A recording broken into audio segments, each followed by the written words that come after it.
Hello. चलिए आज भारत के स्वतंत्रता संग्राम की इस दिलचस्प ऐतिहासिक चर्चा में गोता लगाते हैं। हमारे सामने जो जानकारी है वो महज कुछ पुरानी तारीखें या नाम नहीं है, बल्कि ये एक पूरे राष्ट्र के संघर्ष और उसके वजूद में आने की कहानी है। आज हम इतिहास के इन पन्नों को एक साथ पलटेंगे और इस शानदार सफर के जरिए ये भी परखेंगे कि इन अहम पड़ावों के बारे में हमारी जानकारी कितनी पक्की है। तो कमर कस लीजिए, क्योंकि ये बेहद मजेदार और ज्ञानवर्धक सफर होने वाला है।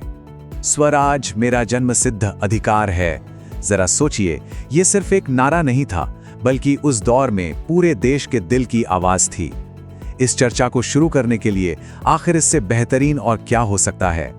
ये वो एक विचार था जिसने पूरे स्वतंत्रता आंदोलन को एक नई आग दी थी। आइए इसी जज्बे के साथ हम इस ऐतिहासिक टाइमलाइन में आगे बढ़ें। पहला पड़ाव है प्रारंभिक संघर्ष और संगठन। यहीं से आजादी की पहली संगठित चिंगारी उठी थी। तो चलिए देखते हैं सबसे पहला सवाल। भारत का पहला स्वतंत्रता संग्राम आखिर हुआ कब था? 1942 में, 1857, 1885 या फिर 1905 में? थोड़ा सा दिमाग पर जोर डालिए। इस एक साल ने एक पूरे ब्रिटिश साम्राज्य की जड़ें हिला दी थीं। बिल्कुल सही जवाब है 1857। ये वो वक्त था जब पहली बार सैनिकों और आम जनता ने मिलकर ईस्ट इंडिया कंपनी की मनमानियों को खुली चुनौती दी थी। इतिहास के सभी स्रोत इसी साल को आजादी की पहली बड़ी लड़ाई मानते हैं। अब उस पहली चिंगारी को आगे चलकर एक सही दिशा की जरूरत थी। तो बताइए, भारतीय राष्ट्रीय कांग्रेस की स्थापना किस साल हुई थी? क्या वो 1901 था, 1947, 1885 या 1875? एक संगठित मंच की शुरुआत कब हुई होगी? जी हां, 1885। 1857 के उस बड़े विद्रोह के बाद ये वो साल था जब एक प्रॉपर राजनीतिक ढांचा तैयार हुआ। इसी संगठन ने आगे चलकर आजादी की इस लड़ाई का नेतृत्व किया। अब आते हैं दूसरे चरण पर, जन आंदोलन और प्रमुख नारे। यहां से आजादी की लड़ाई महलों और बैठकों से निकलकर सीधे सड़कों तक आ गई थी। शुरुआत में हमने एक बहुत ही दमदार नारे की बात की थी, याद है? तो सवाल ये है कि स्वराज मेरा जन्मसिद्ध अधिकार है, ये कहा किसने था? महात्मा गांधी, भगत सिंह, बाल गंगाधर तिलक या फिर जवाहरलाल नेहरू ने? सही जवाब है बाल गंगाधर तिलक।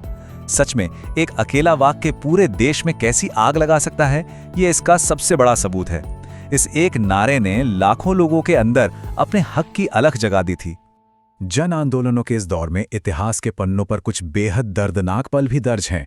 जलियांवाला बाग हत्याकांड किस साल हुआ था? 1919, 1925, 1930 या 1942? इस घटना की गंभीरता को महसूस करने के लिए यहाँ एक पल रुकना लाजमी है। इसका सही जवाब है 1919। ये वो साल था जिसने भारतीय इतिहास में एक ऐसा गहरा घाव दिया जिसके बाद ब्रिटिश राज की असलियत सबके सामने आ गई और पूर्ण आजादी की मांग ने अचानक बहुत जोर पकड़ लिया।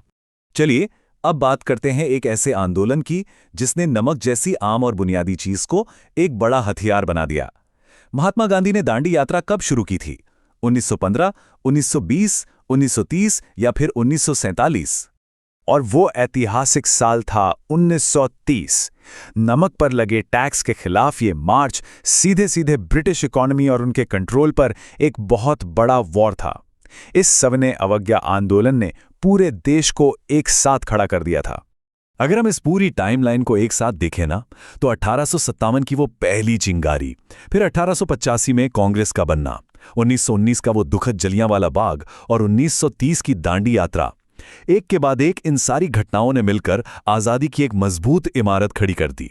तीसरा खंड, स्वतंत्रता की ओर अंतिम कदम। दशकों का ये लंबा संघर्ष अब अपने एकदम निर्णायक मोड़ पर आ गया था। इस आखिरी दौर में एक और जबरदस्त नारा गूंजा।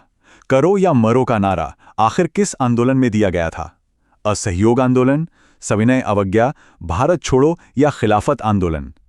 करो या मरो, जरा इस बात की गहराई को समझिए। एकदम सही, ये था 1942 का भारत छोड़ो आंदोलन। ये शक्तिशाली नारा उस आखिरी और सबसे बड़े प्रयास को दिखाता है। ये आर पार की लड़ाई का ऐलान था, जहां से पीछे हटने का कोई सवाल ही नहीं था।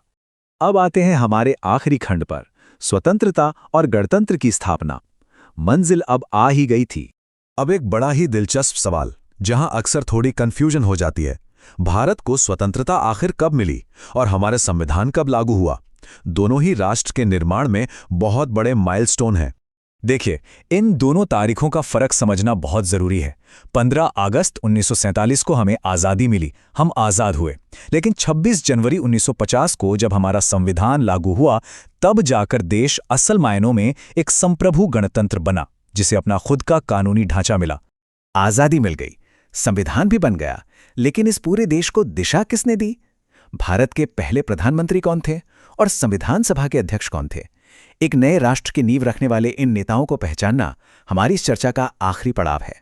इस नई शुरुआत के सूत्रधार थे ये दो महान नेता, पहले प्रधानमंत्री के रूप में जवाहरलाल नेहरू और संविधान सभा के अध्यक्ष के तौर पर डॉक्टर राजेंद्र प्रसाद। इनकी सोच और लीडरशिप ने ही नए भारत की लोकतांत्रिक नींव को मजबूत किया। तो ये महज कुछ नाम और तारीखें नहीं है, बल्कि ये एक पूरे राष्ट्र का आधार है। 1857 की उस चिंगारी से लेकर 1950 के संविधान तक ये हमारे वजूद की, हमारे स्वाभिमान की कहानी है। लेकिन चलते चलते एक सवाल, क्या हमारा इतिहास सिर्फ इन्हीं चंद बड़ी घटनाओं तक सीमित है या फिर हजारों ऐसे गुमनाम नायक भी हैं जिनकी कहानियां अभी सामने आना बाकी हैं?